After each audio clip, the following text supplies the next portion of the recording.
नमस्कार, कृति समाचारमा स्वागत छ। म मौसमी कार्की। समाचार सुरु गरौं मुख्य खबरबाट। प्रधानमन्त्री शेरबहादुर देउवा नेतृत्वको सरकार गठन भएको 1.5 महिना बितिसक्दा पनि पूर्ण मन्त्रीमण्डल विस्तार हुन सकेन। भदौ 22 गतेपछि मात्रै मन्त्री परिषद विस्तार हुने संकेत। नेप्से परिसूचक 2.27% अर्थात् 69.05 अङ्क घट्यो। मंगलबार 2975.84 बिन्दुमा झर्यो। मोरङको विराटनगरमा वर्षेनी कृष्ण जन्माष्टमीको भोलिपल्ट निकालिँदै आएको रथयात्रा कोरोना महामारीका कारण यसपटक पनि खट यात्रामा सीमित, धरानमा पनि निकालियो। मादक पदार्थ सेवन गरी खोला तर्ने क्रममा मोरङको केराबारी गाउँपालिकामा एक युवाको मृत्यु हुनेमा केराबारी गाउँपालिकाका धनबहादुर निरौला। प्रदेश 1 मा मंगलबार 387 जनामा कोरोना संक्रमण पुष्टि, थप 2 जनाको मृत्यु। वैकल्पिक शक्ति मानिएको विवेकशील साझा पार्टी अन्ततः विभाजनमा संघारमा, पार्टी संयोजकले फरक समयमा बैठक बोलाए। र झापाको भद्रपुरमा निर्मित महाकवि लक्ष्मीप्रसाद देवकोटाको अर्धकदको प्रतिमा अज्ञात समूहद्वारा तोडफोड। अब खबर विस्तारमा। प्रधानमन्त्री शेरबहादुर देउवा नेतृत्वको सरकार गठन भएको 1.5 महिना बितिसक्दा पनि पूर्ण मन्त्रीमण्डल विस्तार हुन सकेको छैन। अहिलेसम्म पनि महत्त्वपूर्ण मन्त्रालयहरूमा मन्त्री नियुक्त हुन नसक्दा कतिपय कामहरू हुन नसकेको हो। अझै एकसाथ मन्त्रीमण्डल विस्तार गर्ने पक्षमा देउवा सरकार नभएको बुझिएको छ। सत्तारूढ गठबन्धनबीच तालमेल नमिल्दा हालसम्म मन्त्रीमण्डल विस्तार हुन नसकेको हो। गठबन्धन दलका शीर्षस्थ नेताहरू दैनिक मन्त्रीमण्डलका लागि छलफलमा बसे पनि मन्त्रालयका विषयमा टुङ्गोमा नपुग्दा मन्त्री परिषद विस्तारमा समस्या देखिएको हो। भदौ 22 गतेसम्म पूर्ण मन्त्री परिषद विस्तार नहुने देखिएको छ। नेपाली कांग्रेसका नेताहरूले मन्त्री परिषद विस्तार हुन अझै केही दिन लाग्ने जनाएका छन्। खासमा माधव कुमार नेपाल अध्यक्ष रहेको नेकपा एमालेबाट विभाजित पार्टी नेकपा एकीकृत समाजवादीमा जाने नजाने भन्ने भदौ 22 गतेसम्मका लागि निर्णय गर्न निर्वाचन आयोगले प्रदेश तथा स्थानीय तहका जनप्रतिनिधिलाई समय सीमा दिएको छ। सोही कारण पनि देउवाले उक्त समय सीमा कटेपछि मात्रै सरकार गठन गर्ने तयारी गरिएको जनाइएको छ। नेप्से परिसूचक 2.27% अर्थात् 69.05 अङ्क घटेको छ। मंगलबार 2975.84 बिन्दुमा नेप्से ओह्रालो लागेको हो। पछिल्लो 25 कारोबार दिन 3000 बिन्दुभन्दा माथि रहेको नेप्से एकाएक ओह्रालो लागेको हो। गत साउन 7 गते 18.75 अङ्क बढेर 3004.32 बिन्दुमा उक्लिएको थियो। यस दिन सेन्सिटिभ इन्डेक्स 12.34 अङ्क घट्दा फ्लोट इन्डेक्स 4.55 अङ्क घटेको छ। त्यस्तै सेन्सिटिभ फ्लोट इन्डेक्स 4.09 अङ्क घटेको छ। 227 कम्पनीको 1,30,774 पटकको कारोबार भएको छ। आज 13 अर्ब 25 करोड 96 लाख 96 हजार रुपियाँ बराबरको 2 करोड 31 लाख 9 हजार किता सेयर खरिद बिक्री भएको छ।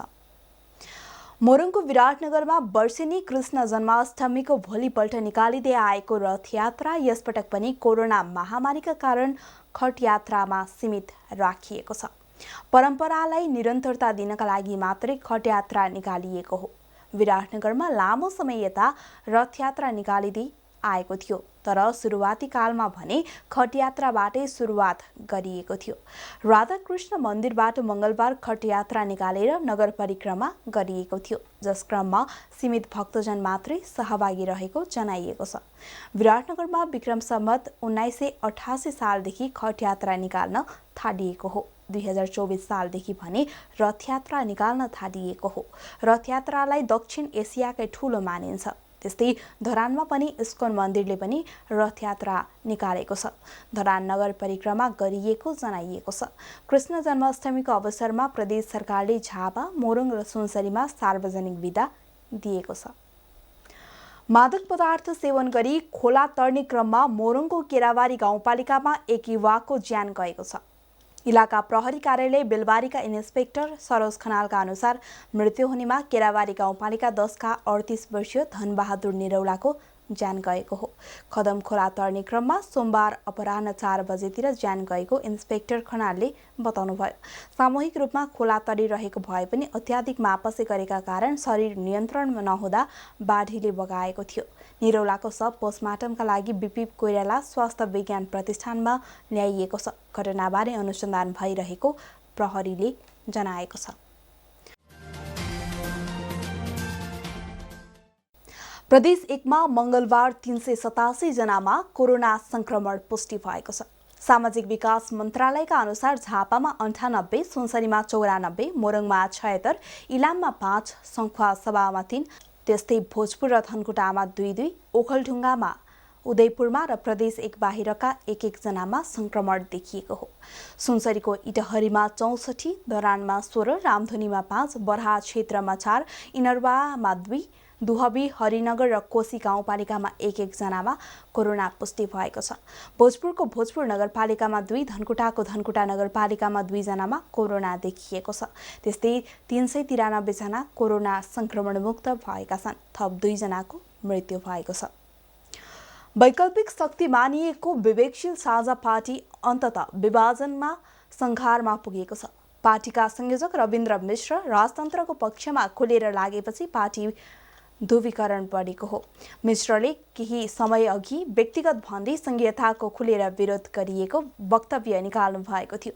त्यसपश्चात नै पार्टीमा खटपट सुरु भएको थियो। अर्का संयोजक मिलन पाण्डेले खुलेर त्यसको विरोध गर्नु भएको थियो। आज मिश्र र पाण्डेले छुटाछुटै समयमा बस्ने गरी केन्द्रीय समितिको बैठक बोलाउनु भएपछि नै दल विभाजनको स्पष्ट रेखा देखिएको हो। आउँदो बिहिबार केन्द्रीय समितिको छुटाछुटै बैठक हुन लागेको छ। पार्टी विधानको दफा 20(10) अनुसार केन्द्रीय अध्यक्ष र संयोजकको सहमतिमा बैठक बोलाउने र एजेन्डा तय गर्ने गरिएकोमा यसपटक त्यो प्रयास सफल हुन नसकेको भन्दै संयोजक पाण्डेले पनि इमेल गरेर बैठक बोलाउनु भएको छ। त्यस्तै मिश्रले पनि सोही प्रकृतिको मेल गर्नु भएको छ। संयोजक मिश्रले भदौ 17 गते बिहिबार नै 12:30 बजेका लागि बैठक बोलाउनु भएको हो।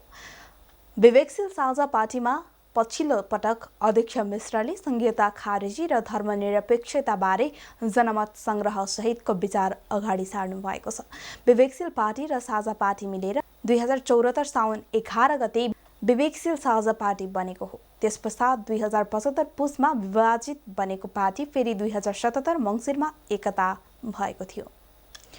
तेह्रथुमको छतर गाउँपालिका 4 फाक्चामारामा एकै साथ 2 विद्यालयमा छात्रवृत्ति अक्षय कोष स्थापना गरिएको छ।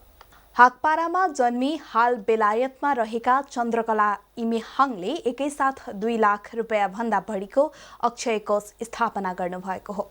आफ्नो 41औं जन्म जयन्तीको अवसरमा जयकन्या आधारभूत विद्यालयमा आमा गङ्गादेवी लिम्बूको स्मृतिमा 1,10,000 रुपियाँको गङ्गादेवी स्मृति छात्रवृत्ति अक्षय कोष र सिद्धगणेश माध्यमिक विद्यालयमा दाजु ओमप्रकाशको स्मृतिमा 1 लाख बराबरको ओमप्रकाश स्मृति अक्षय कोष स्थापना गर्नुभएको हो। विद्यालयमा अध्ययनरत अभिभावक गुमाएका अनाथ तथा असहाय विद्यार्थीहरूलाई छात्रवृत्ति प्रदान गर्ने उद्देश्यका साथ चन्द्रकलाले अक्षय कोष स्थापना गरेको बताउनुभयो। जलकन्या आधारभूत विद्यालयमा आइतबहादुर इमेहाङले विद्यालयका प्रधानाध्यापक तेजबहादुर लिम्बूलाई अक्षय कोषको रकम र प्रमाणपत्र प्रदान गर्नुभएको थियो। त्यस्तै सिद्धगणेश माध्यमिक विद्यालयमा पूर्व विद्यालय व्यवस्थापन समितिका अध्यक्ष सिद्धिमान लिम्बूले विद्यालय व्यवस्थापन समितिका अध्यक्ष जयराम लिम्बू र प्रधानाध्यापक युकेन्द्र लिम्बूलाई प्रदान गर्नुभएको थियो। चन्द्रकलाले यस अघि छतर 4 मा रहेको नवीन शिक्षा सदन माध्यमिक विद्यालय र छतर जोरपाटी गाउँपालिकामा 5 परेवा दिनमा रहेको दिव्यश्वरी आधारभूत विद्यालयमा अक्षय कोष स्थापना गरिसकेका छन्। झापाको भद्रपुरमा निर्मित महाकवि लक्ष्मी प्रसाद देवकोटाको अर्धखतको प्रतिमा तोडफोड गरिएको छ। 28 दशक अघि स्थापित गरिएको प्रतिमा आइतबार राति अज्ञात समूहले तोडफोड गरेको हो। देवकोटा स्मारक संरक्षण समितिका सचिव राजु बरालका अनुसार प्रतिमाको शिर छेदन गरी भुइँमा लडाइएको अवस्थामा सोमबार बिहान भेटिएको थियो। भद्रपुर नगरपालिका 9 मा 2051 सालमा स्थानीय साहित्यकारहरूले प्रतिमा स्थापना गरेका थिए। पूर्व पश्चिम राजमार्गको चारालीबाट झापा सदरमुकाम चन्द्रगढी जोड्ने मेची सहायक राजमार्गको बीचमा प्रतिमा रहेको थियो।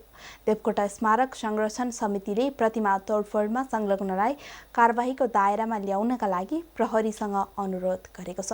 घटनाको विषयमा सूचना आएकाले यस विषयमा अनुसन्धान भइरहेको जिल्ला प्रहरी प्रवक्ता राकेश थापाले जानकारी दिनुभयो। किन के कति कारणले तोडफोड भएको सम्म खुलेको छैन। प्रतिमा तोडफोड भएको विषयमा साहित्यकारहरूले विरोध गर्दै आक्रमणमा संलग्नमाथि कडाभन्दा कडा कारबाहीको माग गरेका छन्। कृति समाचारको अन्त्यमा पुनः एकपटक मुख्य खबरहरू। प्रधानमन्त्री शेरबहादुर देउवा नेतृत्वको सरकार गठन भएको 1.5 महिना बितिसक्दा पनि पूर्ण मन्त्रीमण्डल विस्तार हुन सकेन। भदौ 22 गतेपछि मात्रै मन्त्री परिषद विस्तार हुने संकेत। नेप्से परिसूचक 2.27% अर्थात् 69.05 अङ्क घट्यो। मङ्गलबार 2975.84 बिन्दुमा झर्यो। मोरङको विराटनगरमा वर्षेनी कृष्ण जन्माष्टमीको भोलिपल्ट निकालिँदै आएको रथयात्रा कोरोना महामारीका कारण यसपटक पनि खट यात्रामा सीमित, धरानमा पनि निकालियो। मादक पदार्थ सेवन गरी खोला तर्ने क्रममा मोरङको केराबारी गाउँपालिकामा एक युवाको मृत्यु हुनेमा केराबारी गाउँपालिकाका धनबहादुर निरौला। प्रदेश 1 मा मङ्गलबार 387 जनामा कोरोना संक्रमण पुष्टि, थप 2 जनाको मृत्यु। वैकल्पिक शक्ति मानिएको विवेकशील साझा पार्टी अन्ततः विभाजनमा संघारमा, पार्टी संयोजकले फरक समयमा बैठक बोलाए। र झापाको भद्रपुरमा निर्मित महाकवि लक्ष्मीप्रसाद देवकोटाको अर्धकतको प्रतिमा अज्ञात समूहद्वारा तोडफोड।